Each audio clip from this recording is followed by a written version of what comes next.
Halo, Assalamualaikum warahmatullahi wabarakatuh. Balik lagi bersama kami kelompok 4 Praktikum Analisa Farmasi Kuantitatif kelas A Farmasi Universitas Sriwijaya.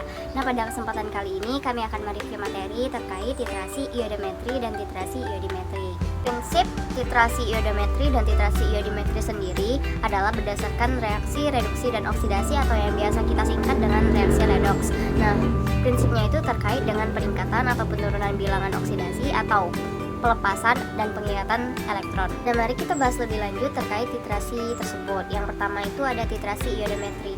Nah, titrasi iodometri ini bekerja berdasarkan prinsip reduktometri, di mana reduktor bersifat sebagai titran atau larutan standar yang sudah diketahui, dan juga oksidatornya itu larutan yang akan kita tentukan kadar atau konsentrasinya. Yang kedua itu ada titrasi iodimetri yang bekerja berdasarkan prinsip oksidometri, di mana oksidator sebagai titran atau larutan standar yang diketahui, dan juga reduktor itu sebagai larutan yang akan kita teliti atau yang akan kita cari tahu kadar atau konsentrasinya. Titran atau larutan standar yang sudah diketahui yang biasa digunakan dalam titrasi iodometri adalah larutan natrium tiosulfat, sementara titran yang digunakan dalam titrasi iodimetri adalah larutan iodium. Larutan natrium tiosulfat dalam titrasi iodometri bertindak sebagai reduktor, sementara larutan iodium dalam titrasi iodimetri bertindak sebagai oksidator. Indikator yang digunakan dalam proses titrasi iodometri dan iodimetri adalah larutan amilum 0,5%. Nah, digunakan amilum sebagai indikator dikarenakan amilum itu sensitif terhadap iodin dan akan menunjukkan perubahan warna yang jelas, yaitu menjadi biru.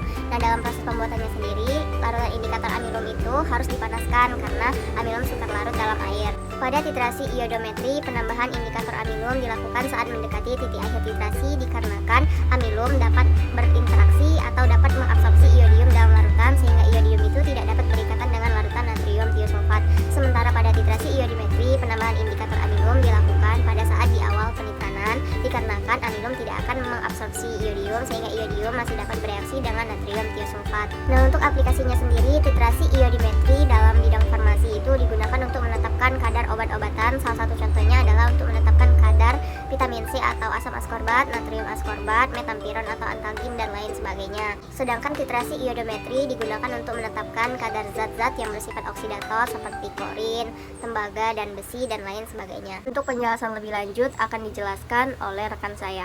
Untuk bahan yang digunakan yaitu iodium, kalium iodida, natrium tiosulfat, kalium iodat, asam klorida, indikator larutan amilum, metampiron, aquades, dan asam askorbat.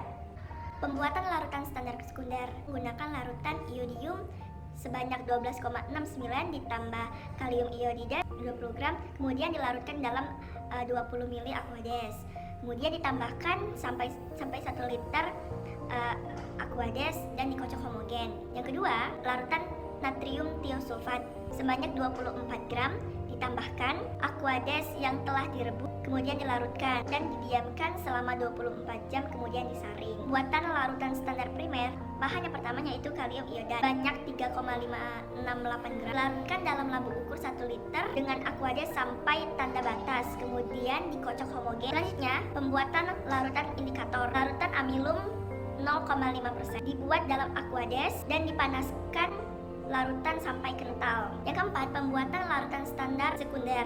Pertama, prosedur pembakuan larutan natrium tiosulfat 0,1 N. Larutan kalium iodat sebanyak 0,1 N dipipet sebanyak 10 ml, ditambahkan asam klorida 4 N dan 0,8 gram kalium iodida, lalu dikocok homogen. Kemudian titrasi larutan dengan natrium tiosulfat 0,1 N sampai larutan berwarna kuning muda.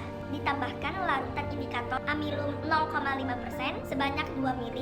Kemudian dititrasi larutan sampai warna biru hilang. Pembakuan iodium 0,2 N dipipet sebanyak 10 ml. Titrasi natrium tiosulfat 0,1 N sampai larutan berwarna kuning muda. Tambahkan larutan indikator amilum 5% 2 ml. Titrasi larutan. Jawaban ketiga dari praktikum analisa farmasi kuantitatif terkait materi iodometri. Akan membahas perbedaannya terlebih dahulu. Jadi perbedaan pertama itu adalah iodometri merupakan titrasi tidak langsung. Maksudnya di sini adalah larutan sampel yang kita punya, kita reaksikan terlebih dahulu dengan pereaksi dengan kepekatan tertentu, barulah kemudian kita titrasi dengan larutan baku yang kita gunakan. Sedangkan titrasi iodimetri merupakan titrasi langsung. Maksudnya di sini adalah larutan sampel yang kita punya langsung kita titrasikan dengan larutan baku yang kita gunakan. Perbedaan kedua itu adalah pada titran dan titratnya. Jadi seperti yang kita tahu, prinsip dari iodometri ini merupakan reaksi oksidasi dan reduksi. Jadi pada titrasi iodometri yang kita gunakan itu adalah zat yang bersifat reduktor. Contohnya yang kita gunakan itu adalah natrium tiosulfat. Sedangkan titratnya itu adalah yang bersifat oksidator. Contohnya yang kita gunakan itu adalah larutan iodium. Sedangkan pada titrasi iodimetri itu adalah kebalikannya. Jadi titrannya yang bersifat oksidator dan titratnya yang bersifat reduktor. Perbedaan ketiga itu adalah dari pemberian indikatornya. Pada iodometri pemberian indikator itu di akhir, sedangkan iodimetri itu di awal. Selanjutnya adalah indikator apa sih yang kita gunakan dan apa alasannya memilih indikator tersebut. Indikator yang kita gunakan adalah larutan. Alasannya adalah kenapa? Karena larutan amilum ini sangat sensitif atau sangat peka terhadap iodin. Jadi hal ini akan mempermudah kita sebagai praktikan untuk mengamati perubahan warna yang terjadi selama titrasi. Nah, selanjutnya di sini adalah gambaran secara singkat dari proses titrasi iodometri dan perubahan warna yang terjadi. Ini saya ambil dari video praktikum yang sudah diberikan. Jadi yang pertama di sini yang menjadi titrat itu adalah iodinnya atau larutan iodin. Jadi kita masukkan ke Erlenmeyer, kemudian kita titrasi dengan larutan natrium tiosulfat. Nah, di sini sampai berubah menjadi warna kuning seperti pada gambar di sini. Nah, setelah menjadi warna kuning di sini, kita tambahkanlah indikator amilum. Maka warnanya akan berubah menjadi biru tua atau biru gelap seperti ini. Kemudian setelah seperti ini, kita titrasi lagi dengan natrium tiosulfat sampai warna gelapnya itu hilang menjadi jernih atau bening seperti ini. Nah, di sini kenapa indikator itu ditambahkan setelah titrasi terlebih dahulu dengan natrium tiosulfat menjadi warna kuning seperti ini.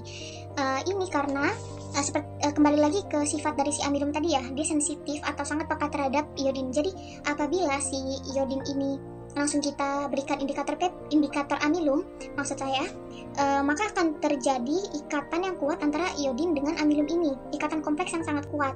Selanjutnya di sini ada data hasil pengamatan, di mana data hasil pengamatan kali ini itu saling berkesinambungan ya.